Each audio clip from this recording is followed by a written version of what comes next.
Artinya ikhtiar itu prasyarat. Dan jangan sampai kita memberhalakan ikhtiar. Jadi jangan sampai memberhalakan ikhtiar. Tapi ikhtiar itu adalah bagian dari upaya kita untuk memastikan bagaimana usaha-usaha dan cita-cita kita bisa tercapai. Oleh karena itu jangan kikir bekerja keras. Nikmatilah tantangan. Karena di sanalah orang hebat, orang kuat, orang tangguh dibesarkan. Kapal yang berlabuh di pelabuhan itu aman. Tapi bukan itulah tujuannya dibuatnya kapal. Lalu yang kedua, saya ingin berbagi cerita tentang seorang ibu. Ibu ini usianya 46 tahun. Beliau mohon izin sama suami sama anaknya mau kuliah lagi. Di usia 46 tahun, bukan mau mengambil S2, S3. Tidak, ibu ini mau ambil D1 ilmu tafsir. Ditanya sama anaknya, sama suaminya. Ini mami ini sudah tua mau apa kuliah lagi? Apa jawaban ibu ini? Beliau mengatakan, mami mau mengerti arti bacaan sholat dan mau menyelamatkan anak-anaknya dari api neraka. Setiap anaknya ini berangkat ujian, ibu ini tanya, nak, nanti kau ujian jam berapa? Waktu kau ujian, mami di atas sajadah. Waktu anaknya presentasi, ibu ini tanya, nah nanti kau presentasi jam berapa? Waktu kau presentasi, mami di atas sajadah. Berjalan terus berbulan-bulan, bertahun-tahun. Sampai 2 bulan lalu ada global listing dari ACC di Amerika ya, American Conservation Coalition, masukkan anaknya 1 dalam 30 pemuda di bawah 30 tahun. The Green Generation. Bahkan World CSRD di India masukkan anaknya 1 di antara 50 inovator. Siapakah ibu itu ya? Ibu yang membesarkan saya, Bapak Ibu semua. Saya ingin ceritakan bagaimana pengorbanan kedua orang tua saya dulu. Dan saya yakin di ruangan ini kita menyaksikan orang tua kita melakukan pengorbanan yang sama. Saya kelas 3 SD, saya ingat ada tugas ngetik naskah drama. Di rumah itu tidak ada komputer, tidak ada laptop. Bapak saya itu bawa mesin ketik dari kantor keluarga kami ke rumah. Ibu saya ngetik mulai malam sampai pagi.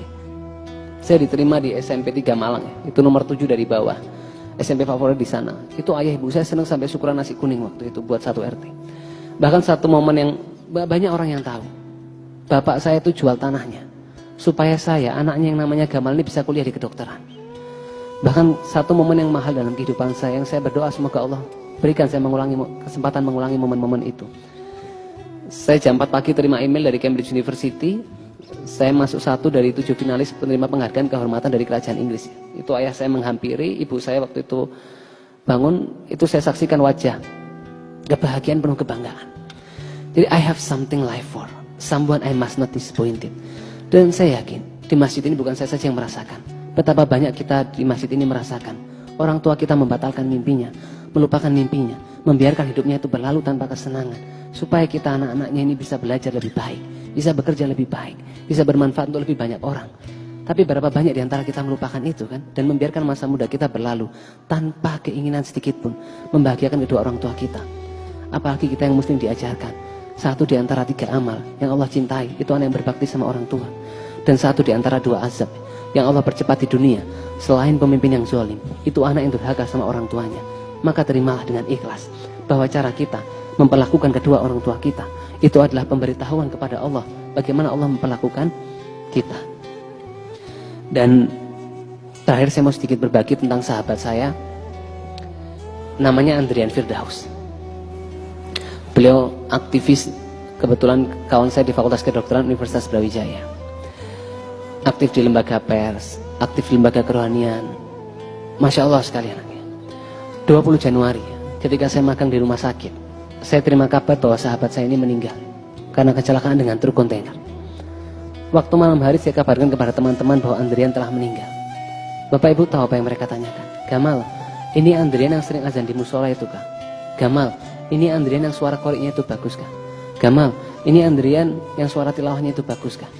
Jadi sahabat saya ini dikenal dengan kepandaiannya melantunkan ayat suci Al-Quran dan hobinya mengumandangkan azan. Kepintaran, kekayaan, jabatan, popularitas, keindahan paras, itu semuanya akan kita tinggalkan kan? Tapi betapa kita lalai mengingatnya, seolah-olah kita ini akan hidup selamanya, sehingga kita mengutamakan dunia yang fana ini. Jadi periksa diri kita, kalau cita-cita itu belum tercapai, jangan-jangan badan kita belum pantas untuk kemuliaan itu. Kawan-kawan semua, Bapak Ibu semua, ketika kita semua berkumpul di sini, miliaran orang dikubur sekarang sedang berdoa kepada Allah. Ya Tuhan, ya Allah, kembalikan aku ke dunia supaya aku bisa menjalankan amal soleh yang aku tinggalkan. Allah menjawab, dan sekali-kali tidak bisa. sejarah menunjukkan ya, banyak keteladanan-keteladanan. Kiai Haji Hasyim Asy'ari, perjuangannya bertahun-tahun, hari ini di Kemenak saja tercatat 27.000 pondok pesantren NU. Itu kita habiskan usia kita satu hari mengunjungi satu pondoknya sampai usia 50 tahun nggak selesai. 106 tahun yang lalu, Kiai Haji Ahmad Dahlan keluar rumah, menawarkan perabot rumahnya dijual untuk gaji guru-guru yang mengajar di sekolah Muhammadiyah. Tapi apa yang terjadi sekarang? Kita saksikan, Muhammadiyah punya 12.000 sekolah, 180 universitas, 107 rumah sakit, 10 fakultas kedokteran, dan melahirkan 700 dokter setiap tahun. Jadi sebetulnya upaya-upaya kita hari ini, itu adalah usaha-usaha kita untuk memastikan amal-amal kita melampaui usia kita.